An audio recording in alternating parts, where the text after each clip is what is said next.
Good evening, everyone. We're going to do this for our social media viewers now. We apologize for being a little bit later than normal, but just wanted to let you know what's going on with the weather on this Friday evening.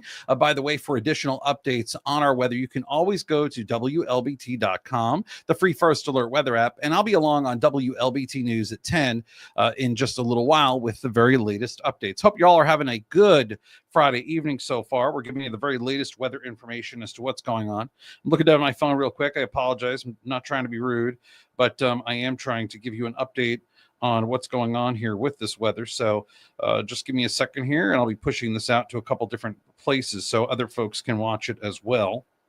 But I hope you're having a good Friday night so far. It's going to be a good weekend for most folks. I wouldn't worry too much about the weather at this point, but we do have some rough around the edges. I would say we have to be a little bit rough around the edges at this point. So hopefully your Friday evening is going well. Hey, Melissa Price and Debbie Reeves. It is so good to see you. Thank you for joining me on this evening. We had a little technical problem earlier. We got it all fixed up, though. Let me tell you something about this guy here who works here, Daryl Brown. What a great guy. Helped us out. The settings were in a different configuration than normal. So he's always a big help, and really appreciate when he gives us the extra time. And he did. And it's not how much he knows a lot, but he also is a good worker, and he really goes the extra mile, and I really appreciate him. So Daryl Brown, if you see him out, make sure you buy him a cup of coffee or a soft drink. I don't think he hits anything harder than that, but I don't know. We'll have to get him in here for an interview. We're thanking you, Daryl Brown. We're thanking you on our stream. We're calling this the Daryl Brown stream update.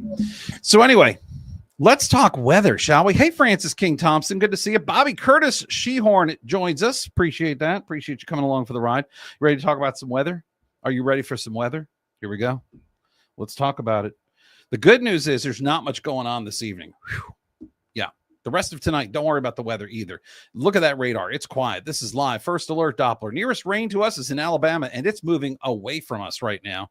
So you can see we do have scattered showers and storms out there, but the vast majority of the area is quiet. Now, they are getting some rough weather in parts of Alabama, parts of Tennessee, and Kentucky. That's where there are tornado watches in effect. But other than that, things are relatively quiet. You can see as we look to the west, that's where things are getting more active in the panhandle of Texas and eastern Colorado. And all that weather is moving eastward at this point in time. And it could be here by Saturday night and Sunday. How severe it's going to be, hard to say. But at this point, we're continuing to, watch it for you. And that's the real story. So it's going to keep moving eastward as we go through the next couple of days. But the nearest weather is still quite a distance away from us.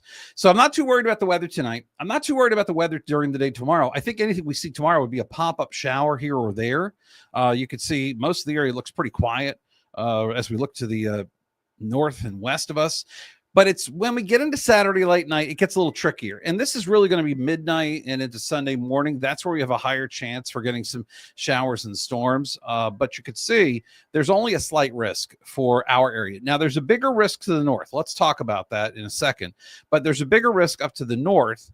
And that could be an issue come Sunday night and Monday, because that's when that stuff could start sliding in here. So right now we are targeting the time frames of, let's say, midnight to about 10 a.m. Sunday, and then again, midnight to about 6 a.m. or maybe 8 a.m. Monday. So it's almost falling into the same time period, but it just doesn't look at this point a really huge major issue at this point in time. So lots of sunshine out there. It's a hot one.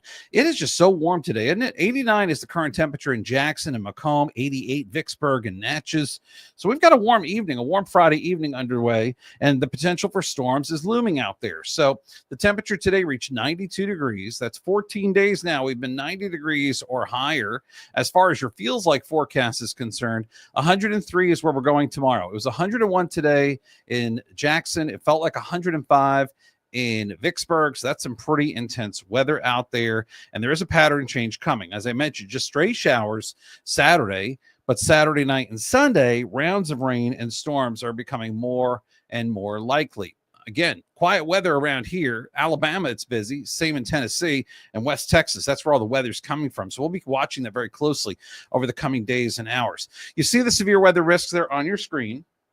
That's what we're monitoring for you, but it's to the north that we're watching closely. See that orange area, northern Mississippi, northern Alabama? That's an enhanced risk for severe weather from Saturday night into Sunday, and that's where we're going to be looking at a better potential of getting some storms. The farther north you get, the better the chance will be for storms. The farther south, the less potential you'll see for seeing any kind of thunderstorm activity. So as far as your forecast is concerned, hit or miss showers come Saturday, and then when it comes to Saturday afternoon, there'll be a few showers around. Sunday night or Saturday night into Sunday, that's where more showers and storms will be developing out there, and that will continue throughout the morning Sunday, mainly along Interstate 20 and north. It changes Sunday night and Monday. Let me go back to that real quick. I want to see if I can go a little bit closer for you here. Just give me a second to work through this. And as I get into Sunday night, this is our in-house forecast model, and it's interesting because that model is showing a better chance for getting storms in here Sunday night and Monday morning, something we'll be paying very close attention to. You can see low-end tornadic energy during the day Saturday, but it will increase Saturday night and Sunday morning. And that's where there's this little potential where we could get the tornadoes to develop, especially in those northern counties. That's where the potential is right now. So what's your threat likelihood? Everything's on the table, but the higher likelihood goes towards damaging wind. Less likely that we'll see large hail, flash flooding, and tornadoes. And that's our story there. And by the way, we're moving into a wet weather pattern most of next week. There's a chance for rain every day. Yeah, just about every day next week. Total rainfall potential could put us into the several inches category across the region. That's right, 3-4 inches of rain could be a little bit of an issue out there. Nothing on the drought monitor. It's quiet when it comes to those conditions, just moist ground, that's for sure. But next week will be a little bit cooler with daily chances for seeing some rain. So this is the part of the program where we take questions. And by the way, I want to say hi to a few people. I saw Enrique. Where did I see you? Enrique, how are you, my friend? Good to see you from Southwest Mississippi. Sharon Johnson, hi. Sandra Newsom, it is a beautiful day if you like heat and humidity, but I know what you're saying. It is a very pretty evening out there. Sandra Newsom, thank you so much for joining us. Simone Berry, and hello to you. Hope you all are having a good evening. I'll hang here for about 30 more seconds, see if you post any questions on social media. I can't see every social media account, so I'll do my best to kind of see what you post, and we'll take it from there. But it's pretty self-explanatory. There's not a lot of big surprises here in this weather. It's just kind of we're easing into worse and worse weather as the weekend goes on. The weekend will not be a washout by any means. It's just going to be one of those things where eventually we have to deal with the potential of seeing some storms. Hey, Josh Carrero, thanks so much for saying hello and popping in here on a Friday evening, keeping us company. James Mart from Holmes County, how are you? And Cheryl Montgomery from KC, Kansas City. I used to live, one of my first jobs was outside Kansas City, about 2.5 hours away. And that was always a fun town to go visit. I'd fly in and out of the airport there because the airport that we had was really small. I mean, when I say really small, I'll never forget when somebody said, I'll meet you at the gate. And they meant a chain link fence gate. They actually meant a real gate. So there you go. All right, folks, I am going to go now. You'll see me on Fox 40 News at 9 and WLBT News at 10. Thank you so much for joining us. I'm sorry it took me a little bit longer to get on here than usual. We worked out those technical issues. Thank you so much to Daryl Brown. I hope you all have a good weekend. We'll be talking to you throughout the weekend. Hey, Becky McGee, thank you for all your hard work. I appreciate you. And Diane Davis Thompson and McGee, I appreciate you as well. And I'll see you tonight on WLBT News at 10 with the very latest on the potential for storms this weekend. Until then, I want you all to remain safe, remain weather aware. We're at the tail end of severe weather season. I cannot wait for this to be over. Summer begins 2 weeks from today, and that's going to be exciting. Hey, Tammy Veazey from Kosciuszko. How are things going in Natala County this evening? We hope you're doing good, and we will talk to you all soon. Thanks so much for joining us. I really appreciate you taking time out of your evening to spend a little with me. Bye-bye.